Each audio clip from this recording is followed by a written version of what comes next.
This most recent episode in the final season of Better Call Saul came as a surprise to many. We've known since April that Bryan Cranston and Aaron Paul would be reprising their roles as Walter White and Jesse Pinkman. And when Better Call Saul finally caught up to Breaking Bad's timeline, almost everyone expected to see Walt and Jesse meet Saul in the following episode. Instead, the next week we were reunited with Jimmy's new identity, Gene Takovic, in the episode Nippy, which picks up after he was recognized by a taxi driver.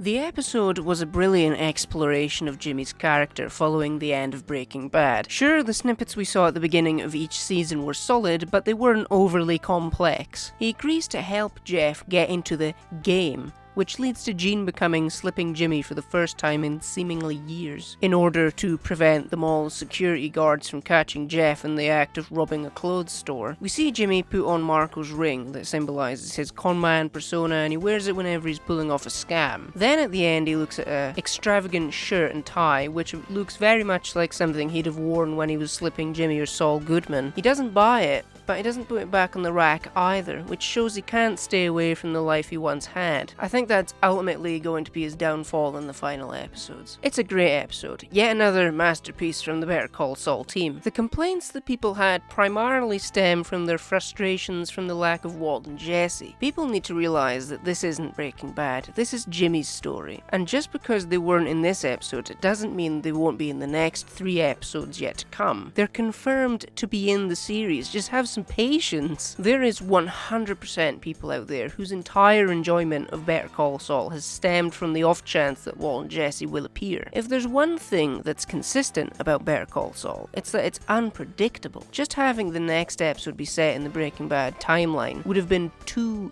easy. I have a bad feeling that by the end of Better Call Saul, there will be a schism between the fans. There will be people who swear by Breaking Bad and hate Better Call Saul, and well, vice versa, I think. Another complaint people had with the episode is that it was filler. No. It really wasn't. The episode developed Jimmy's character and resolved a cliffhanger that's been hanging over viewers since early 2020. They're only saying that because it wasn't what they wanted or expected. It was a really tense episode. When Jeff slipped on the floor and fell unconscious as he was fleeing the mall was unreal. I just couldn't watch. As well as this, it was thoroughly engaging. Trying to work out why Jimmy was bringing the security guards' roles from the Cinnabon he works at was great. I also loved the bits where Jimmy had to pretend that he understood any of the sports-related discourse he had with the security guard when he first brought them roles. Reminded me an awful lot of that episode of the IT Crowd. Well, you can't win when Martinez plays like that. Martinez?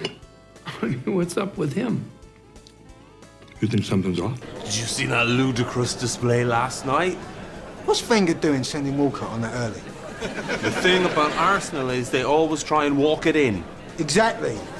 Dan. Right. People also moaned about Jeff's new actor. There's no clear explanation as to why he was recast, but I think I prefer the new guy. The original actor's performance was a bit too thug-like, I think. Jeff came off as a simple goon. New Jeff is more interesting. He has a slight pathetic quality to him. Before this episode, the original Jeff actor made me worried, as I thought we'd have a very similar group of bad guys that were like Jack's gang from Breaking Bad Season 5. Fortunately, we got something far more creative and surprising. I read that people wanted Jimmy to kill Jeff rather than begrudgingly help him. If you expected him to straight up murder Jeff, I don't think you understand this series. That would be monstrously out of character for Jimmy. Someone I saw even wanted him to poison Jeff with ricin like Walter does in Breaking Bad. Yeah, again, this is just people wanting stuff from Breaking Bad. I'd have been fine without any cameos from Walter and Jesse. The scene where Jimmy vaguely mentions Walter White was more than enough to satiate my Breaking Bad reference quota. I think the decision to announce that Walt and Jesse would appear was a mistake, as we're currently living in a time where fans of pop culture are desperate for crossovers and cameos. That's probably the reason why many weren't satisfied with Doctor Strange in the Multiverse of Madness, as that film wasn't just a litany of cameos. I think this episode represents a bad trend in film and TV